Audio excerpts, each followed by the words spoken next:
Hi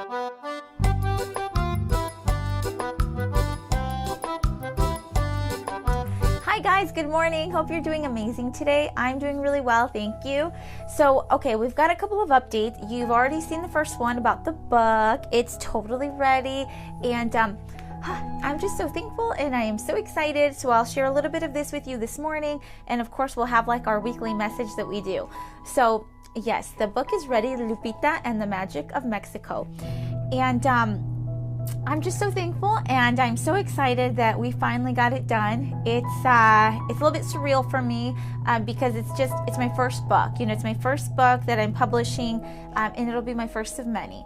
So thank you all for supporting me. I've already had a few of you purchase it, so that's kind of cool. But I do want to say this: if you want this book and you can't purchase it for whatever reason, just send me a message, and I'm happy to just give you one.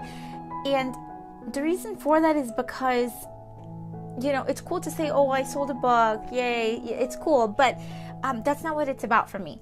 For me, it's truly about the message. This book means a lot to me, a lot. And I just want to share the message with the world. So if you can't purchase it for whatever reason, I'm very serious. Send me a message and send me an address that you'd like me to send it to, and I'll send you a copy, okay? And I'll share one picture with you from here. I won't share all of them because you don't want to ruin the surprise. You know, that's just not good. But this picture here is Lupita hugging her grandmother. And look at all that yummy stuff right there. Richard did such a good job. And there's her mom. And of course, there's a little yellow butterfly. So you probably don't remember, but I'll tell you. The reason that there's a yellow butterfly is because when I went to Mexico to get my residency, when I was freaking out and I didn't know if I was going to be able to come back home or not, the very first thing that I saw whenever I was in Mexico was that yellow butterfly, okay? And that yellow butterfly I saw literally every single day that I was in Mexico. And when I saw the butterfly, I know some people are like, yeah, that's kind of weird that she even noticed the butterfly, like who cares? But for me, I kid you not, when I first saw the butterfly, I just had this feeling like everything was going to be okay. Everything was going to be fine. And I saw it every single day. So in this book, you'll notice that there's a little yellow butterfly on each of the pages, okay? So that's why it's there. And yeah, it means the world to me. So I think that just having this book done is a little accomplishment for me. And as you know, with everything going on in the news, like I talked about in one of my live Facebook videos, like with the caravan that's got a bunch of people coming to the United States trying to seek a better life, right? What happens is that in the news, we start getting information that focuses on some of the negatives. Some people that are coming over here, unfortunately, within every group, there's always somebody that's trying to do something that they're not supposed to be doing. I think that happens across the human race, across everyone. And it's unfortunate. It's very unfortunate because what ends up happening is that a lot of the time we focus on those negatives and we grow this negative narrative and this fearful narrative of what is happening when people are coming to this country. But the reality is that mostly everyone that's coming over here, you know, their families, their kids, their mothers, they're seeking a better life. And for me, it's a very touchy subject, as you know, because I'm an immigrant myself. And had it not been for my parents seeking a better life for me, I really don't know what would have happened to me back home, because it wasn't the best situation for us to be in. So I'm very grateful to be here and to be able to provide just some kind of story, right? Some kind of positivity from the I guess the view of an immigrant, right? Because I went through the whole undocumented process, then having DACA, then finally having my residency. So I know what it's like to live in a world where you feel like maybe you're not wanted in this country, but again, you don't feel at home in your own country. So there's a bit of this disconnect, and I can relate to those people. So I have to mention them because, you know, if it wasn't for immigration, I would not be here today, and I wouldn't be able to share this wonderful little book of Lupita and the Magic of Mexico. And that brings me to my next point, that whenever you do hear these things in the news, whether it's with the caravan, whether it's with immigration, whether it's with whatever, sometimes what happens in the media is that they want to pump up this negativity and this fear and all of these negative things because they think that, oh, ratings go sky high when people are freaking out. And the reality of it is that creating that fear and creating that anxiety within the community is not only unethical, it's unsafe. It's unsafe to create such a thing, but yet they're creating this. They're creating this kind of fear around these stories, and that within itself is completely unethical in my eyes. So what I like to do when people start talking to me about what is going on in the world and they focus on all of the negatives, I remind them that even though these things are happening externally, we always have control internally to feel what we want and to share what we want with the world. And for me, it's sharing positivity, it's sharing love, it's sharing unity, it's about sharing peace. And I truly believe that if we share that with the world, that positivity, that kind of energy, that's going to keep growing, right? And if we keep growing that within ourselves, we share that with the world, like we talked about in the other videos, we start reflecting that to everyone else, and then they will reflect it to everyone else. So for me, this little book means a lot more to me than it just being a book. To me, this is a message. This is a message that when immigrants come to this country, we do good. And golly, I always get so emotional because it's, like I said, it's very close to my heart. But we do good, and we want to do good. And we truly want to spread love in this world. And this book helps me do that. This book is just a little bit of goodness that I can contribute to the world. You guys know me. I always get emotional about this stuff. I know that you're totally used to it by now, so thank you. But yeah, that's enough of the book. I want to tell you a little bit about my experience in Hawaii really quick this morning.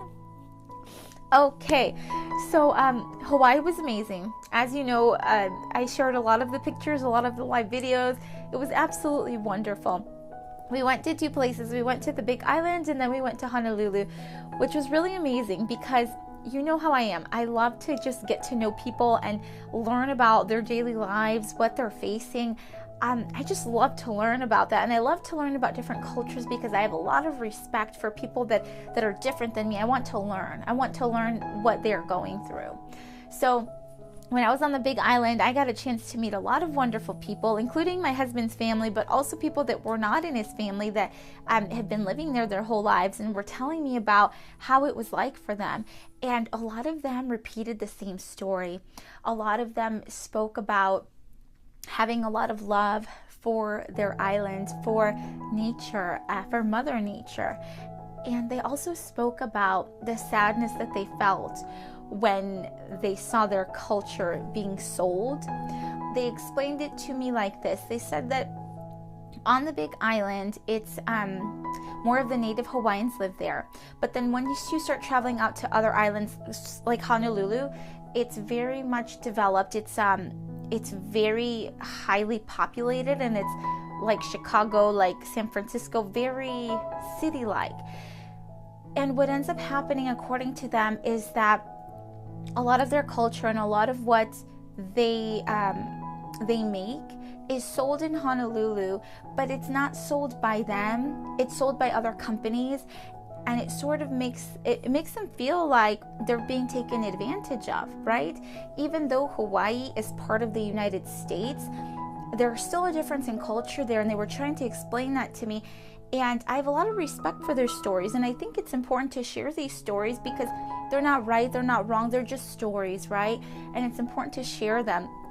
So I told them about my stories here in the United States, and I told them how it was like for me being a Mexican American here in this country and the struggles that we face. And I told them, I said, you know what, we in the United States, a lot of people love our culture, they love our food, they love all of that stuff, but they don't really like us that much.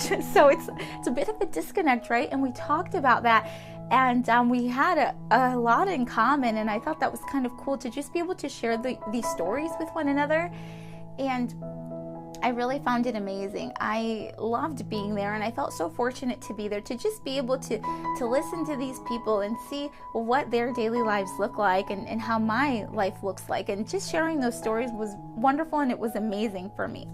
So that was the experience with Hawaii, and I definitely want to go back. But now when I do go back, I will have practiced my Hawaiian by then, because I want to be able to say more to them than just like, thank you, hello, thank you very much. I need to know more of the language, because I want us to feel more comfortable talking to one another.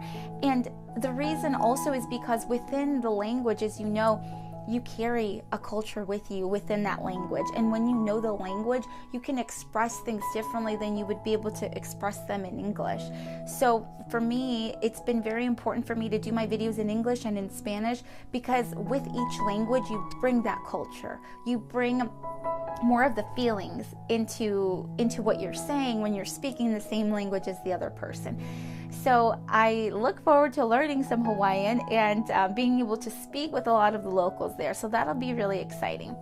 And I guess for this week, I want to continue focusing on being thankful, and being thankful for the difference in the cultures that we have, because they're each beautiful and they're each wonderful, and we need to keep sharing these stories.